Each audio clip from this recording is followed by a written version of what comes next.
Good morning, are you out there? I'm Mark with HFD Review, and we've got the Seed Mount. Now, this is coming from Seaypy, who had already given us some other stuff, but they're coming at us with the Seed Mount by request. So this was an item that came up in a horror story that they wrote.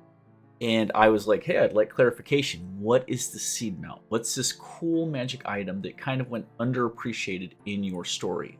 So this is it. I appreciate CAP. First of all, telling me how to say their name. It's not Seaypy. It's CAP. And yeah, and just being willing to share their creative homebrew, which is what the channel's all about. So here we go. Because I wanted my players to be able to travel long distances, I created this handy little magical item.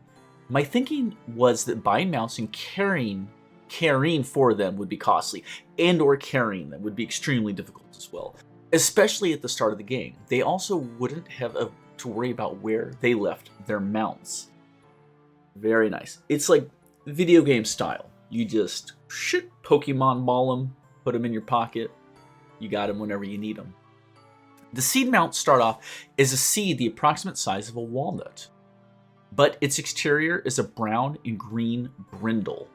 Players need to bury the seed a few inches in the ground, pour 4 ounces of water on the spot, and use the command saddle up.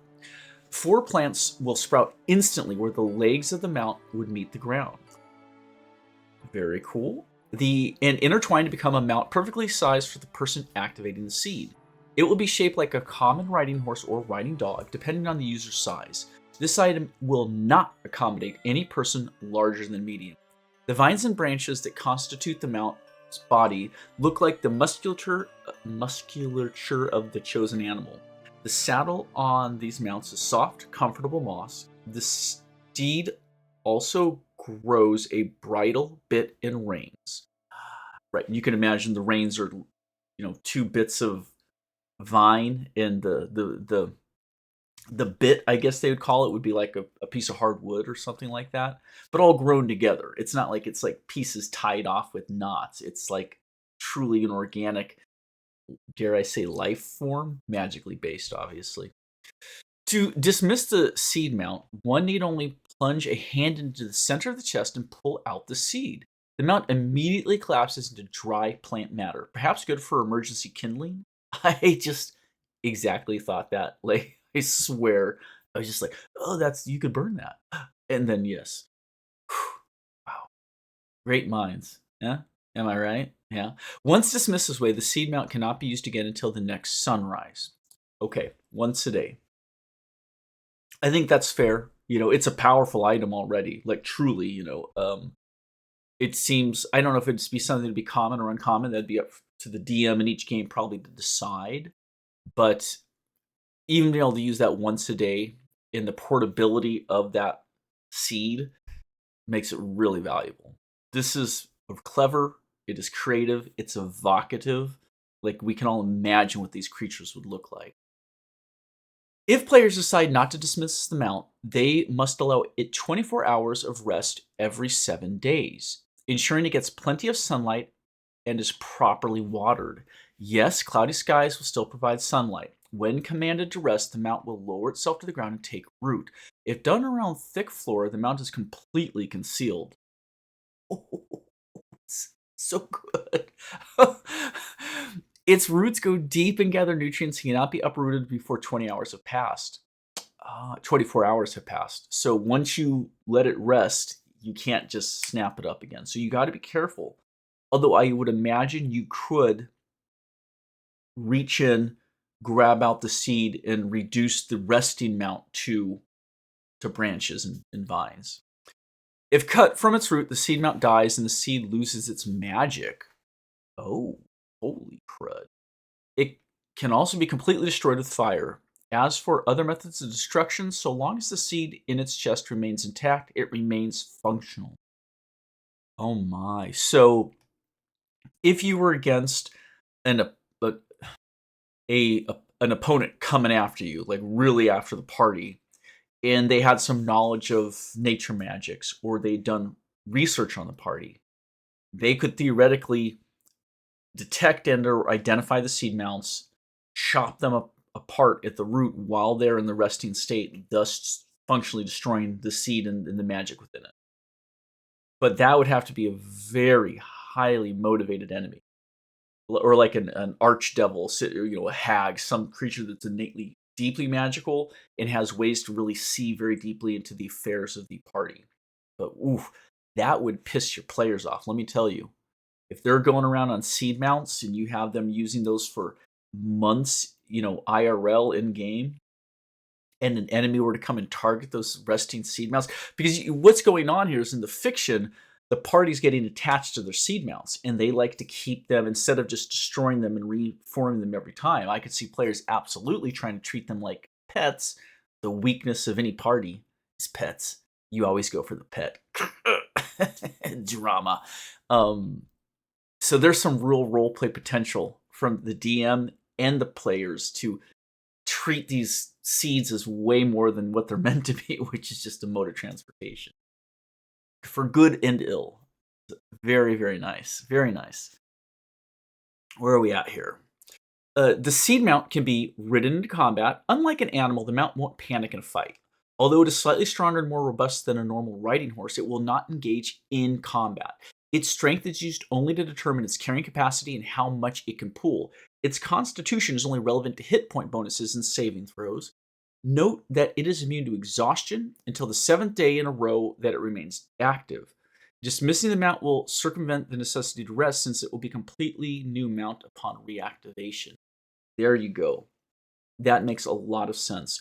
So if you keep the mount active on the 7th day, it needs to gather new nutrients, its original summoning, its original creation. It's pulling nutrients and moisture right out of the earth where you're at. Or when you dismiss and resummon a new mount, it is not the old mount. It is truly a new mount grown out of the nutrients and moisture right there in the soil locally. I could even see if the DM wanted to add a touch of color, slightly varying the coloration or the flora, leaf patterns and whatnot, every time the seed mount forms, as though the geography and the geology where you're summoning the mount each time has minor effects on its appearance. That would be really cool as well. So, yeah. Seed mounts can only be crafted by druids level 15 or higher. I like that. That'll make them quite rare, because a 15th level plus druid is going to be uncommon. They're going to be deep in the forest, and they ain't going to be socialized and hanging around with other people. So you'll have a trick finding one of those. Added Tremor Sense and Blind Sight as a way of balancing its inability to be used in combat. When I distributed this item to my players, they were first level, and I felt giving them an additional weapon in the form of an animated plant was giving them a bit too much. 100% agree with you, Seaypy. At first level, you don't want to overpower the party. This is just simply a functional gift that has a lot of room for roleplay and just kind of a cool, yet, I don't want to say subtle. It's powerful, but it's not overpowered, because it has to do with mobility outside of combat for the most part. And the ability to flee a fight if they want, because of the increased speed on a seed mount relative to being on foot. So, wow, it's a good item. Like, legitimately, D&D should put this in one of their modules. It's that good. I haven't even read the mount. I'm just saying the concept. This goes right in there with in the magic items list, 100%. It's that good. And it really adds some nature, some druid magic, which is kind of severely underpowered in the game, because so many of the items, potions and whatnot in the game of D&D are kind of, we'll say, wizard-centric. Like, where alchemists and wizards are making these powerful items, as opposed to nature-centric, where it's elven magic or it's druidic magic. These are living kind of nature-related things. They represent a very small slice of what's currently in the big magic item portion of the DM's guide. So I love this. The stat block is below. It's there because I could make it. And I forgot the +6 for HP. Okay, happy to answer any questions if there are any. All right, here we are. Here's the good stuff. This is what we've been waiting for. Seed mount, large plant, medium for small users, any alignment. Okay, interesting. Probably neutral. Just I would just say most plants are considered neutral in the book. Armor class 14, natural armor, hit points 26, and that's a 3d10 plus 6. That's where you were missing the 6 HP, I'm guessing. Because those would come out to, oh god, how do they do it? It's you roll 3d10, it's going to come out to 5.5 on average. So that would be 16.5. Huh. Plus the 2 con would be 18.5 plus the 6. Okay, so I think what we're doing is with the 3d10, you'd count it as a 6, as though it were a character hit die. So that's going to be 18 plus the 2 for the con. But it would be per level? I'm overthinking it. Where do your plus 6 HP go? Plus 6 for... Oh, yeah, 3d10 plus 6 for the con. Yes? Why am I getting messed up on this? Okay, I'm not trying to drag this out, but let's just think about the mechanics real quick. When we look at a monster in the guide, for a player, you take your first D, like your first level hit dice, and you take the maximum value on it. So, like, if your hit dice was a 10, this is my... Look at that. Oh, starting that in a week or two here for my party. Hold on. Monster manual. So, yeah, when you've got a character, your first hit die, you take max. So if you have a d10 as a fighter, you're going to take 10. And then each level after that, you could take a 6, a 6, a 6. Each level, you're adding in your constitution. So for a monster, though, you're not doing that. You're not adding... You're not taking that first one. Here, let me find... I'm trying to find a creature that doesn't have too many, just to keep it simple. Carrion crawlers, not simple. Dark Mantle, can I do Dark Mantle? Okay, so Dark Mantle here is 5d6 plus 5. Its con is a plus 1. So let's do a quick calculation here. For a d6, it would be a 4. So 5 dice times 4 hit points would be 20. Plus 5.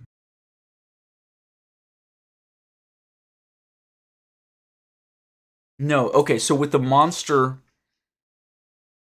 With the monster, then each hit dice, you're just taking the con. I've honestly never thought about this for a monster. I know this is probably a little boring, but people can click off by now. So what I'm realizing, and that I did not know, so Seaypy taught me something here, is that each hit die, not regardless of what the hit dice type is, but each number, 3 dice, you multiply that times the Constitution. That's where the plus 6 is coming from. And I guess I'd never really understood that before. It is not calculated the exact same way you would do a creature.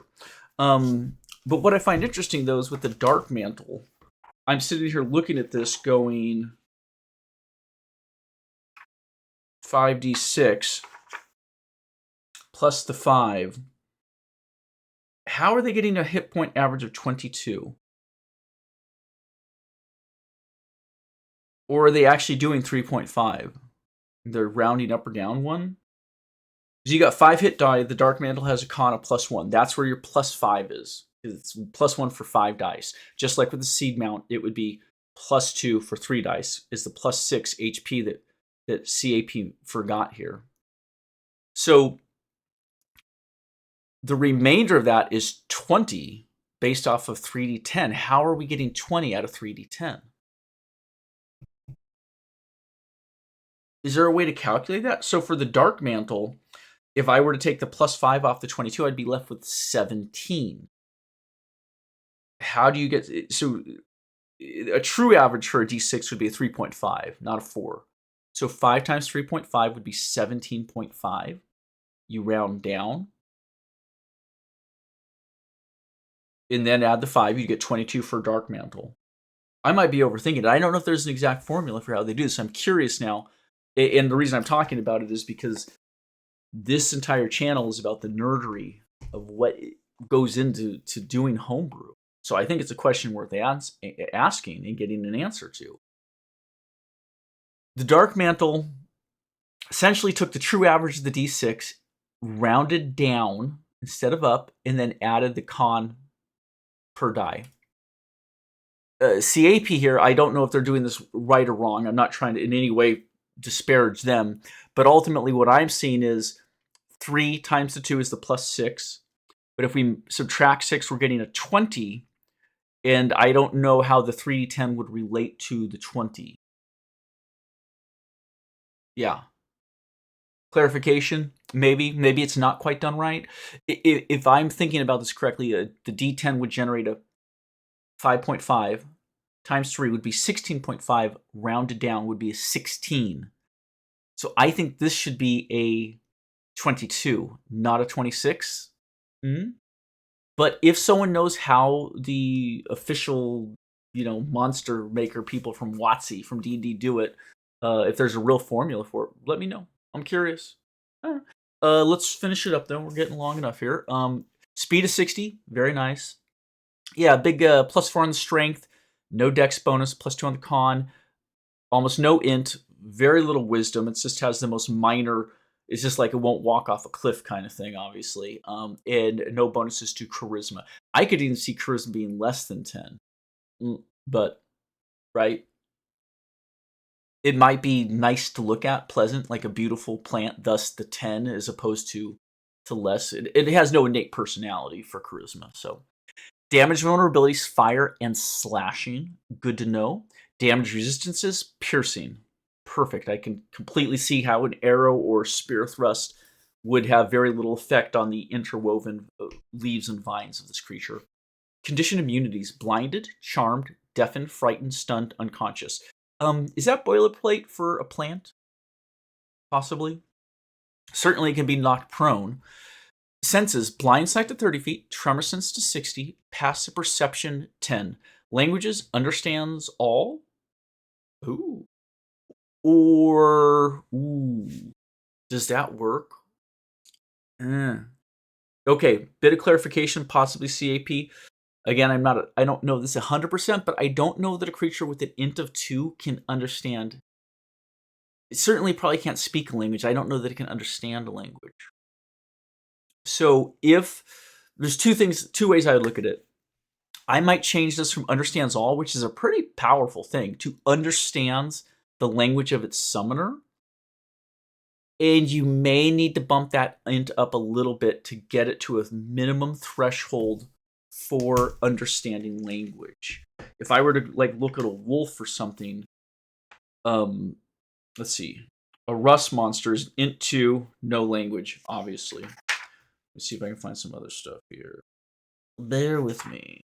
I'm just looking for critters that aren't humanoids. Shambling Mound. Shambling Mound, which is comparable to what you created here, has an int 5. So, yeah. This is what they do with the Shambling Mound. The int is coming at 5, wisdom 10, which is what you have. Charisma is at a 5. Excuse me, but a Shambling Mound is probably a hideous monstrosity as well. Well, it's a hideous plant, but unaligned. That's the other thing they do with the plant. They don't say neutral or any alignment. They say unaligned. So just some little critiques. So up here looking at the top, I might change this to either neutral or unaligned because I don't think it is any alignment personally. Maybe recalc that to a 22 instead of a 26 and add your +6 like you were saying. The wisdom's fine, charisma is fine, but I could see lowering it potentially to a 7 or 5, whatever. That's totally your call. I don't think that matters so much. It might truly be a relatively beautiful plant and thus have a charisma of 10. So fine.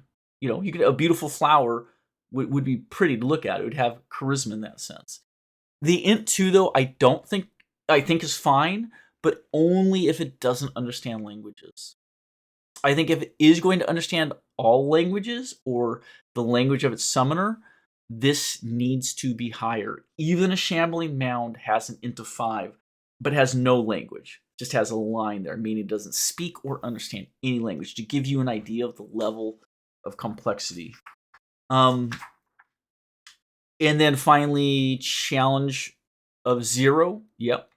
Hey, if you want to add spike growth to it, go ahead. But it'll make the steed mount very painful to ride.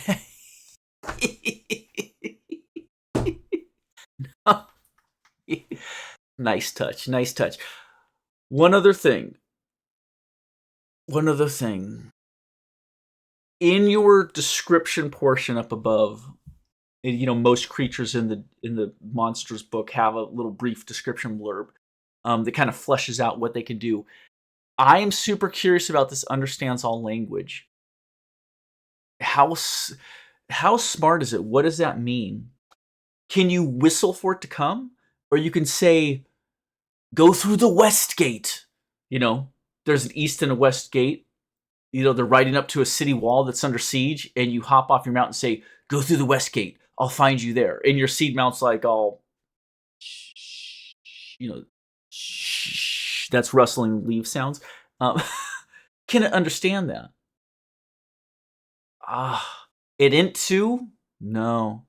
An int 2 creature would have no idea of come here, go away, stop, left, right, east, west, go to the river, go to the forest. An int 2 creature could not comprehend those concepts. It might be able to vaguely understand the concept of danger, but it's not going to go left to right, east, west, river, forest. It just wouldn't. Related to words. So, and even if you do bump up the int, even if it can understand the language, a language, all languages, to what degree can it follow commands? I think you know what I think you should do? I think you should make its intelligence and its capabilities about equal to that of a horse's. Like a riding horse, a trained horse, where it can, through whistles, clicks, hand gestures, it's smart enough to know to come forward, to go away. It has basic things like that, where it's not really to say that it can understand a language. It's like, yeah, it can communicate. It can understand the communication from its creator, although it can't speak. And you should also put can't speak in here. I think that's a common thing for animals that can understand language but cannot speak a language. So, yeah, yeah. This is a great concept. I think it's relatively clear and easy to understand how it works. I think you've added a lot of the theme is fantastic. The background and color you've added to it, how it needs to rest and why that is, how it could be destroyed, some of the weaknesses and vulnerabilities. You've really brought it to life, and it's something that can really be role played with and gamed with. So in that sense, what a wonderful, simplistic item, a creature item. But I think it needs a little bit of polish. I don't think it'd take much. I think you could probably sit down with it, do a little research. Probably in a half hour, you could have all the final little bibs and bobs done. But there's a couple questions there, though, especially with what can it understand? How smart is it? What are its hit points exactly? Yeah. Thank you for sharing, though. I really appreciate it, Seaypy. And if you've got other stuff, put it up on the r/homebrew fever dreams, and I'll get to it. All right. Appreciate it, man.